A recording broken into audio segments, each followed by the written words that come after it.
జనగాం జిల్లా స్టేషన్ గణాపూర్ మండలం రాఘవాపూర్ గ్రామంలో రాష్ట్ర ప్రభుత్వం అత్యంత ప్రతిష్టాత్మకంగా చేపట్టిన రేషన్ కార్డులకు సన్నబియ్యం పంపిణీ కార్యక్రమానికి ఎమ్మెల్యే కడియం శ్రీహరి ముఖ్య అతిథిగా హాజరయ్యారు. గ్రామ ప్రజలను గ్రామంలో ఏమైనా సమస్యలు ఉన్నాయా అని అడిగి తెలుసుకున్నారు. అనంతరం ఏర్పాటు చేసిన మీడియా సమావేశంలో ఎమ్మెల్యే మాట్లాడుతూ ప్రతి మండలంలో ప్రతి గ్రామంలో అభివృద్ధి పనులు చేసి చూపిస్తా అని అన్నారు. మన నియోజకవర్గానికి దాదాపు 800 కోట్లు అభివృద్ధి నిధులు వచ్చాయి. ఆ అభివృద్ధి నిధులకు సంబంధించి రాష్ట్ర ముఖ్యమంత్రి గారిని తీసుకొచ్చి వారి చేతుల మీదుగా అభివృద్ధి కార్యక్రమాలకు శంకుస్థాపన చేయడం జరిగింది అన్నారు. రాఘవాపురం గ్రామస్తులు చెప్పిన సమస్యలను వీలైనంత త్వరగా పరిష్కరిస్తా అని హామీ ఇచ్చారు. ఈ కార్యక్రమంలో అధికారులు, కాంగ్రెస్ నాయకులు, కార్యకర్తలు తదితరులు పాల్గొన్నారు.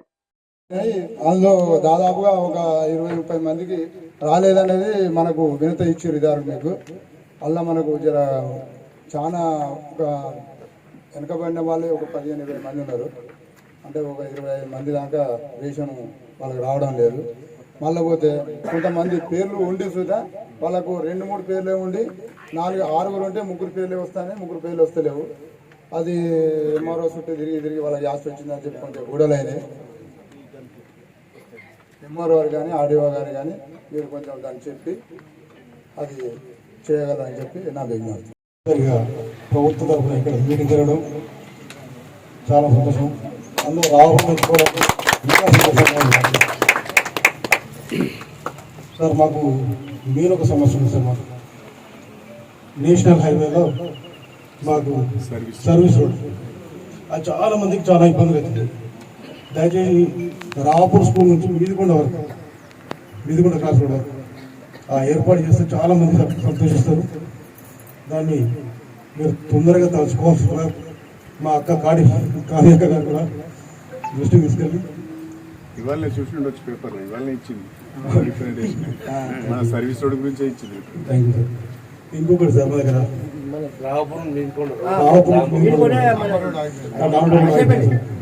అదొక సమస్య ఉంది సార్. రెండోది మా దగ్గర చిన్నగా సుగంధ వరకు ఎందుకు ఆగింది? కాంట్రాక్టర్ తప్ప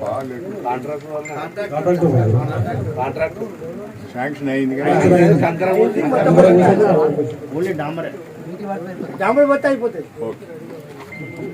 అదొకటి సార్. 7th వరకు మా దగ్గర స్కూల్ ఉంది సార్. 7th తర్వాత పిల్లలు చాగల్ స్కూల్ పోల్చి వస్తున్నారు. ఆ చాగల్కి ఎప్పుడు పోతున్నారు పిల్లలు కూడా కొంచెం దారి తప్పుతున్నారు. దాన్ని దృష్టిలో పెట్టుకుని దయచేసి 7th వరకు ఉన్న స్కూల్ 10th వరకు ఇవ్వాల్సిన రిక్వెస్ట్ చేస్తున్నాం సార్. సార్ ఇక మాకు ఉన్నదంటే ఒక 1500 నుంచి 2 మీటర్లు సీసీ రోడ్లు ఒక్కటి ఇప్పిస్తే మా ఊళ్ళో ఇక ఏ మూల లేకుండా అయిపోతుంది సార్. దాన్ని కూడా ఒక్కసారి మీరు దృష్టిలో తీసుకోవాల్సిందిగా కోరుతున్నాం. మీ ఊళ్ళో అప్పుడు నేను వేసినవి ఉన్నాయా కొత్తగా మీరు చేసిన డెవలప్మెంట్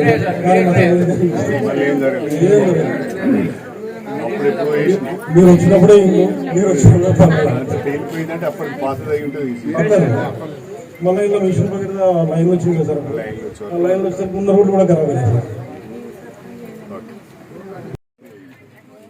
ఈరోజు రాఘాపురం గ్రామంలో సన్నబియ్యం పంపిణీ ప్రారంభోత్సవం కార్యక్రమానికి ముఖ్య అతిథిగా విచ్చేసినటువంటి మన స్టేషన్ గన్పూర్ నియోజకవర్గ అభివృద్ధి ప్రదాత, దేవాదుల సృష్టికర్త శ్రీ కడియం శ్రీహరి గారికి, ఆర్డీఓ గారికి, ఎంఆర్ఓ గారికి, వేదికను అలంకరించినటువంటి ఇతర పెద్దలకు, ఇక్కడికి విచ్చేసినటువంటి అన్నలకు, అక్కలకు, అమ్మలకు మరియు ఇతర గ్రామ పెద్దలకు, పత్రికా మిత్రులకు అందరికీ నా యొక్క హృదయపూర్వక నమస్కారములు తెలియజేసుకుంటున్నాను. తెలంగాణలో మన తెలంగాణ సర్కారు తొలిసారిగా సన్నబియ్యం పంపిణీ పథకాన్ని ప్రారంభించారు. ముఖ్యమంత్రి రేవంత్ రెడ్డి గారి చేతుల మీదుగా ఈ కార్యక్రమానికి శ్రీకారం చుట్టారు. ప్రతి ఒక్క నిరుపేద కుటుంబం కూడా ఈ సన్నబియ్యం తినాలనే ముఖ్య లక్ష్యంతో ఈ కార్యక్రమాన్ని మంచి సంకల్పంతో ప్రతి ఒక్క నిరుపేద కుటుంబం కూడా శ్రీమంతులు తినే సన్న బియ్యాన్ని కూడా ప్రతి ఒక్క పేదవాడు తినాలనే ఉద్దేశంతో ఈ కార్యక్రమాన్ని ప్రారంభించారు. అందుకు రేవంత్ రెడ్డి గారికి ప్రజలందరి తరపున ధన్యవాదాలు తెలుపుకుంటున్నాను. ప్రతి ఒక్కరు కూడా ఈ పథకాన్ని సద్వినియోగం చేసుకోవాలని కోరుకుంటున్నాను. ఆ రోజు రూపాయల కిలో ఎన్టీ రామారావు గారు ఇచ్చిన ఘనత మన ఎన్టీ రామారావుకి దక్కింది. ఆ తర్వాత వైఎస్ రాజశేఖర్ రెడ్డి గారు ఉచిత బియ్యం ఇవ్వడం జరిగింది. ఈ రోజు మన రేవంత్ రెడ్డి గారు సన్న బియ్యం పంపిణీ పథకాన్ని ప్రారంభించి ప్రతి ఒక్క పేదవాడి గుండెల్లో చిరస్థాయిగా నిలిచిపోతాడంలో ఏమాత్రం అతిశయోక్తి లేదు. రీఆర్గనైజేషన్ తర్వాత రాఘవపూర్ స్టేషన్ గన్పూర్ నియోజకవర్గంలో ఒక సెంటర్లో ఉన్నది. అప్పుడు చివరిగా ఉన్న గ్రామం ఇప్పుడు ఒక సెంటర్లో ఉన్నది. ఇది చాలా సంతోషకరమైన విషయం. గతంలో నేను మీ అందరి ఆశీర్వాదంతో ఎమ్మెల్యేగా ఎన్నికైనప్పుడు మన గ్రామంలో కొన్ని అభివృద్ధి కార్యక్రమాలు చేసుకున్నాం. మనం సీసీ రోడ్లు వేసుకున్నాం, వాటర్ ట్యాంక్ కట్టుకున్నాం, వాటర్ స్కీమ్ తెచ్చుకున్నాం, కొన్ని ఇళ్ళు కూడా మనం మంజూరు చేసుకున్నాం. గడిచిన 15 సంవత్సరాలుగా కొంచెం మీకు నాకు సంబంధం లేకుండా పోయింది. మీరు నా దగ్గరికి రావడం, నేను మీ దగ్గరికి రావడం తక్కువైపోయింది. ఏ రకమైన అభివృద్ధి జరిగిందో ఇక మీరే చెప్పాలి. 15 సంవత్సరాలుగా రాష్ట్రంలో మనం అధికారంలో ఉండి కూడా ఏ రకమైన ఆశించిన స్థాయిలో అభివృద్ధిని నోచుకోలేకపోయినాం. ఎందుకంటే గతంలో ఉన్న పెద్ద మనుషులు అభివృద్ధిని పట్టించుకోలేదు. వచ్చామా, పోయామా, తిరిగామా, ఎగిరామా, దుర్గామా అన్నట్టుగానే వ్యవహారం నడిచింది తప్ప ఈ గ్రామానికి ఏం అవసరం, ఈ నియోజకవర్గానికి ఏం అవసరం, ఈ మండలానికి ఏం అవసరం, ఎట్లా చేయాలి, ఏం చేయాలనేది ఆలోచన లేకుండా వ్యవహారం నడిచింది. కానీ ఇప్పుడు మళ్ళీ మొన్న ఎన్నికలను నేను పోటీ చేసినప్పుడు మీరు ఎంతో నమ్మకంతో, గతంలో కడియం శ్రీహరి గారు ఉన్నప్పుడే కొంత అభివృద్ధి జరిగింది, మళ్ళీ ఆయన వస్తేనే ఏమైనా అభివృద్ధి జరుగుతుందేమో అనే ఆలోచనతోని, ఆశతోని మీరు నాకు ఓట్లేసి గెలిపించారు. నేను మీ నమ్మకాన్ని ఏమాత్రం కూడా ఒమ్ము చేయకుండా మీ నమ్మకాన్ని నిలబెట్టుకునే విధంగా నేను కష్టపడి పనిచేసి ప్రతి గ్రామంలో, ప్రతి మండలంలో అభివృద్ధి కార్యక్రమాలు చేసి చూపిస్తానని చెప్పి సందర్భంగా తెలియజేసుకుంటున్నాను. మొన్నటికి మొన్న మన నియోజకవర్గానికి సంబంధించి దాదాపు 800 కోట్ల రూపాయల అభివృద్ధి నిధులు వచ్చాయి. ఆ అభివృద్ధి నిధులకు సంబంధించి సాక్షాత్తు ముఖ్యమంత్రి గారిని తీసుకువచ్చి మీ అందరి సమక్షంలో వారి చేతుల మీదుగా అభివృద్ధి కార్యక్రమాలకు శంకుస్థాపన కూడా చేయించడం జరిగింది. ప్రధానంగా స్టేషన్ గన్పూర్ లో ఒక 100 పడకల ఆసుపత్రి, మీరు జనగామకో వరంగల్కో పోకుండా మీకు దగ్గరలోనే మీ ఊరు గన్పూర్లో మీ ఊరి వైపే 100 పడకల ఆసుపత్రి నిర్మాణం చేస్తున్నాం. అదేవిధంగా స్టేషన్ గన్పూర్ లో రెవెన్యూ డివిజన్ ఆఫీస్ కాంప్లెక్స్ అన్ని ప్రభుత్వ కార్యాలయాలు ఒకే దగ్గర ఉండే విధంగా ఎంఆర్ఓ ఆఫీసు, ఎంపీడీఓ ఆఫీసు, అదేవిధంగా పంచాయతీరాజ్ ఆఫీసు కానీ అన్ని ఆఫీసులు ఒకే దగ్గర ఉండే విధంగా మనం చక్కగా ఒక ఇంటిగ్రేటెడ్ ఆఫీస్ కాంప్లెక్స్ కట్టుకుంటున్నాం. అది కూడా పనులు ప్రారంభం అవుతున్నాయి. అదేవిధంగా మన బిడ్డలకు నాణ్యమైన విద్య అందించడానికి 200 కోట్ల రూపాయలతోని మనకు ఒక యంగ్ ఇండియా ఇంటిగ్రేటెడ్ స్కూల్ మంజూరైంది. అది కూడా త్వరలో పనులు ప్రారంభం అవుతాయి. స్టేషన్ గన్పూర్ రిజర్వాయర్ నుంచి నవాబ్పేటకు వెళ్ళటానికి కాలువ పనులకు సీసీ రోడ్లు, సీసీ లైనింగ్ కొరకు నిధులు వచ్చాయి. ఆ పనులు ఆల్రెడీ స్టార్ట్ అయ్యాయి. ఆ రకంగా మన నియోజకవర్గంలో నేను ఎన్నికైన 1 సంవత్సరం లోపే గౌరవ ముఖ్యమంత్రి శ్రీ రేవంత్ రెడ్డి గారితో అనేక సందర్భాలలో కలిసి అనేక విజ్ఞాపన పత్రాలు ఇచ్చి మరి 800 కోట్ల రూపాయలు నిధులు తీసుకురావడం జరిగింది. కాంగ్రెస్ ప్రభుత్వంలో రాష్ట్రం అప్పుల పాలై ఉన్నా కూడా మన నియోజకవర్గం ఉన్న ప్రేమతో, మన పట్ల ఉన్న ప్రేమతో మన ముఖ్యమంత్రి రేవంత్ రెడ్డి గారు మనకి 800 కోట్ల రూపాయల నిధులు ఇచ్చారు. దానికి వారికి నిజంగా మీ అందరి సమక్షంలో వారికి నేను ధన్యవాదాలు తెలుపుకుంటున్నాను. ఈ పనులన్నీ కూడా శంకుస్థాపనలకే పరిమితం చేయకుండా వేగంగా పనులన్నీ ప్రారంభించి ఒక 18 మాసాల లోపల ఆ పనులన్నీ కూడా పూర్తి చేసి వాటిని ప్రారంభోత్సవాలు చేయించాలి, వాటి ద్వారా మీకు సేవలు అందించాలన్నది నా ఆలోచన అని చెప్పి మీకు తెలియజేసుకుంటున్నాను. అదేవిధంగా మన రాఘవపూర్కు సంబంధించి 2-3 విషయాలు చెప్పారు. నేను గతంలో మల్లన్నగండి నుండి ఒక కాలువ ద్వారా మల్లన్న గండి నుంచి ఒక కాలువ ద్వారా తాటికొండ, మీదికొండ, రాఘవపూరు, కొత్తపల్లి, చాగలు, అదేవిధంగా గోవర్ధనగిరి, కోమల్ల, కుచ్చపల్లి గ్రామాలకు సాగునీరు అందించే విధంగా 25 కోట్ల రూపాయలతోని నేను ఒక కాలువ కూడా మంజూరు చేయడం జరిగింది. అయితే ఆ కాలువ జిట్టెగూడెము, ప్రస్తుతము ఆ కాలువ జిట్టెగూడెము, తాటికొండ, మీదికొండ వరకే ఉపయోగపడతారు. మీదికొండ చెరువు మత్తన పడితే రాఘవపూర్ చెరువులోకి నీళ్లు వస్తాయి. అయితే ఆ రాఘవపూర్ చెరువు ఇంతవరకు నిండడం లేదని తెలిసింది. నేను ఈ వర్షాకాలం అంటే రేపు వచ్చే వర్షాకాలం రోజున తాటికొండ, మీదికొండ మీదుగా ఆ కాలువ పనులను పూర్తి చేయించి మీ రాఘవపూర్ చెరువు నింపే బాధ్యత నాది అని చెప్పి నేను ఈ సందర్భంగా తెలియజేస్తున్నాను. గోదావరి జిల్లాలతో మీ పంట పొలాలకు నీరందించే బాధ్యత నేను తీసుకుంటా అని చెప్పి కూడా ఈ సందర్భంగా తెలియజేసుకుంటున్నాను. అదేవిధంగా రాఘవపూర్ నుంచి మీదికొండకు ఒక రోడ్డు అసంపూర్తిగా ఉంది. అది బీటీ వేయమన్నారు. అధికారులతో మాట్లాడి ఈ వేసవిలోనే మీకు బీటీ వేయించే ప్రయత్నం చేస్తాను అని చెప్పి తెలియజేసుకుంటున్నాను. ఈ ఏప్రిల్ మాసంలో కానీ మే మాసంలో కానీ మనకు ఈజీఎస్ కింద నిధులు వస్తాయి.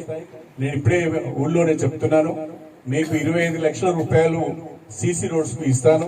అవి వెంటనే మీరే గ్రామస్తులు కూర్చొని ఆ రోడ్లను మీరే ఐడెంటిఫై చేసి ఎస్టిమేట్స్ తీసుకొచ్చి ఇవ్వండి. 25 లక్షల రూపాయలు మీకు సీసీ రోడ్స్ మంజూరు ఇస్తానని చెప్పి తెలియజేసుకుంటున్నాను. మనకు రాష్ట్రంలో కాంగ్రెస్ ప్రభుత్వం వచ్చింది అంటే ఇందిరమ్మ రాజ్యం వచ్చింది. ఈ ఇందిరమ్మ రాజ్యంలో మనకు ఇందిరమ్మ ఇండ్లు కూడా వస్తున్నాయి. గత 10 సంవత్సరాలు ఉన్న ప్రభుత్వం డబుల్ బెడ్రూమ్ ఇల్లు అని చెప్పి బ్రహ్మాండంగా ఏదో చేసింది. రాఘవపూర్లో కొన్ని కట్టిండ్లు. ఇక రాఘవపూర్ కట్టిన ఇళ్లలో జరిగిన పంచాయతీ అయితే మామూలుగా లేదు. ఎంత పెద్ద పంచాయతీ అయిందో మీ అందరికీ కూడా తెలుసు. తాళాలు వేసుకున్నారు, కొట్టుకున్నారు, తిట్టుకున్నారు. ఓడు కాకపోతే ఒకటి పెద్ద గొడవ అయింది. అలా కాకుండా ఈసారి మీకు ఇందిరమ్మ ఇల్లు కూడా రాఘవపురానికి మంజూరు చేస్తాను. గతంలో రాఘవపూర్కు నేను చేసినంత పని ఎవరు చేయలేదు. మరి ఇప్పుడున్న పిల్లలకు తెలుసో తెలియదు నాకు తెలియదు, కానీ మన రాఘవపూర్కు సంబంధించిన ఎస్సీ కాలనీ మీదికొండకు పోయే తవ్వకుండేది. పెద్ద మనుషులకు మాత్రమే తెలుసు. ఇప్పుడు పుట్టిన పిల్ల వాళ్ళకి తెలియదు. నేను అది ఎప్పుడో 20 ఏళ్ల కింద చేసిన పని, ఇప్పుడు చేసిన పని కాదు. ఆ మీదికొండకు పోయే తవ్వకున్న ఎస్సీ కాలనీ మొత్తం మన రాఘవపూర్కు తీసుకువచ్చి వాళ్ళకి దాదాపు 125 మందికి ప్లాట్లు ఇచ్చి 125 మందికి అయ్యే ఇండ్లు ఇచ్చి చక్కటి కాలనీ కట్టించింది కడియం శ్రీహరి. ఎవరైనా ఉన్నారా కాలనీ వాళ్ళు? కాలనీ వాళ్ళు ఎంతమంది చేతులు ఎత్తండి. కాలనీ వాళ్ళు, ఎస్సీ కాలనీ వాళ్ళు. మరి ఆ ఇల్లు నేను కట్టినాయనా కాదా? అది మీకు తెలుసు కదా. మరి మర్చిపోవద్దు.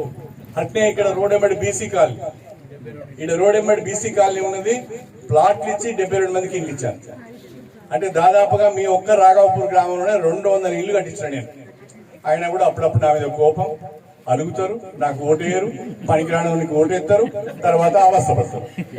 కాబట్టి పని చేసేటోడు ఎవడనే చూడాలి. పని ఎవరు చేస్తారు, ఎవరితో పని అవుతుందని కూడా చూసి ఓటేయాలి. ఆ పూట ఏదో ఇచ్చిల్లని చెప్పి ఓటేస్తే ఆగమవుతాం. 15 ఏళ్ళు ఆగమైనాం. దయచేసి మీరందరూ కూడా కొంచెం అన్ని విషయాలు జాగ్రత్తగా ఆలోచించాలని చెప్పి నేను ఈ సందర్భంగా కోరుతున్నా. ఈ గ్రామం పైన ప్రత్యేక శ్రద్ధతో ఇప్పుడు నేను చెప్పిన 4 పనులు మీరు ఇక్కడ ఉన్న వాళ్ళ మా నాయకుల బాధ్యత. ఇందిరమ్మ ఇండ్లు, సీసీ రోడ్లు, రాఘవపూర్ టు మీదికొండకు బీటీ రోడ్డు, తర్వాత మీదికొండ చెరువుల నుంచి రాఘవపూర్ చెరువులకు నీళ్లు వచ్చేది మీ బాధ్యత. 5-6 ముందు పడాలి. ఎప్పటికప్పుడు నాతోని వాళ్ళకి చెప్పించుకోవాలి, వాళ్ళకి చెప్పించుకోవాలి, పని చేయించుకోవాలి. నేను రాఘవపూర్లోనే ఉంటా అంటే నేను హన్మకొండనే ఉంటా. ఇక మీరు నా దగ్గర రారు, నేను మీ దగ్గర రాను. మహేష్ ఎప్పుడోసారి అట్లా తొక్క దగ్గర తెగిపడ్డట్టు అవపడతాడు. ఇలా అవపడ్డాడు, మళ్ళీ ఇలా అవపడ్డాడు. రావాలి, పని చేయించుకోవాలి, అడగాలి. సార్ మా ఊళ్ళు ఈ సీసీ రోడ్లు కావాలి, మా ఊళ్ళు ఈ పని కావాలి, మా ఊళ్ళు ఆ పని కావాలి అని అడగాలి. 10 అడిగితే ఒక్కటనే అవుతుంది కదా. అన్ని కాకపోవచ్చు, అన్ని చేస్తారని నేను కూడా చెప్పడం లేదు. కొన్నైనా మనం పనులు చేసుకోవడానికి అవకాశం ఉంటుంది. ఇక ఈరోజు ఒక మంచి రోజు అని నా ఉద్దేశం. ఈరోజు చరిత్రలో నిలిచిపోయే రోజు. ఎందుకంటే దేశంలో ఎక్కడ లేని విధంగా, ఏ రాష్ట్రంలో లేని విధంగా మన ఒక్క రాష్ట్రంలోనే రేషన్ కార్డు ఉన్న వాళ్ళందరికీ ఒక్కొక్కరికి నెలకు 6 కిలోల చొప్పున సన్న బియ్యం ఉచితంగా పంపిణీ చేసే కార్యక్రమానికి ఈరోజు మన గ్రామంలో శ్రీకారం చుట్టాం.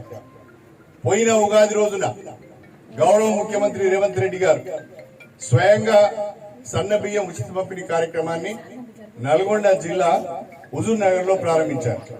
1వ ఏప్రిల్ నుంచి అన్ని గ్రామాలలో ప్రారంభమైంది. ఇవాళ మన రాఘవపురం గ్రామంలో ప్రారంభమైంది. మీ అందరికీ కూడా తెలుసు, గతంలో ముఖ్యమంత్రిగా ఉన్న ఎన్టీ రామారావు గారు 2 రూపాయల కిలో బియ్యం ఇచ్చిండు. గుర్తుందా మీకు? ఎన్టీ రామారావు గుర్తున్నాడా? గతంలో ఎన్టీ రామారావు గారు 2 రూపాయల కిలో బియ్యం పథకాన్ని ప్రవేశపెట్టి 2 రూపాయల కిలో బియ్యం ఇచ్చిండు. ఆ ఉచిత బియ్యం పంపిణీ ఆయన ద్వారా వచ్చింది. అట్లా ఆయన పేరును మనం గుర్తుపెట్టుకున్నాం.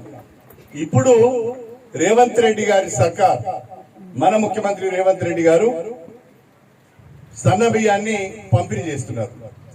కాబట్టి 2 రూపాయల కిలో బియ్యం అంటే ఎన్టీ రామారావు గుర్తు రావాలి. సన్న బియ్యం అంటే ఎవరు గుర్తు రావాలి? సన్న బియ్యం అంటే ఎవరు గుర్తు రావాలి? మీరు ఎవరు చెప్తలేరు? ఇసిన బియ్యం తీసుకుపోతారు కానీ చెప్పరా? రేవంత్ రెడ్డి గారి పేరును మనము గుర్తుపెట్టుకోవాలి. ఎందుకంటే ఇది ఒక చరిత్ర. పెద్దవాళ్ళు పేదవాళ్ళు అనే తేడా లేకుండా ప్రతి ఒక్కరూ కడుపు నిండా అన్నం తినాలి అంటే ఆ ముక్కిపోయిన బియ్యం ఇస్తే వండుకుంటలేరు. అది వండుకున్న ముద్ద ముద్ద అవుతుంది, దాంట్లో నూకలు ఉన్నాయి, ముఖవాసన వస్తుంది, అలా పురుగులు కూడా పడుతున్నాయి అని చెప్పి చాలా మంది గతంలో మనం ఇచ్చిన రేషన్ బియ్యం తీసుకొని పక్క పోయి వేరే షాప్లో అమ్ముకునేది, తినకపోయేది. చాలా మంది తినకపోయేది. ఆ రకంగా రేషన్ బియ్యం అంతా అక్రమంగా వేరే గ్రామాలకు, వేరే పట్టణాలకు, వేరే జిల్లాలకు వెళ్ళిపోయేది. అక్రమ రవాణా జరిగేది. వేల కోట్ల రూపాయలు ఖర్చు పెట్టి ప్రజా పంపిణీ వ్యవస్థ ద్వారా మనం బియ్యం పంపిణీ చేస్తూ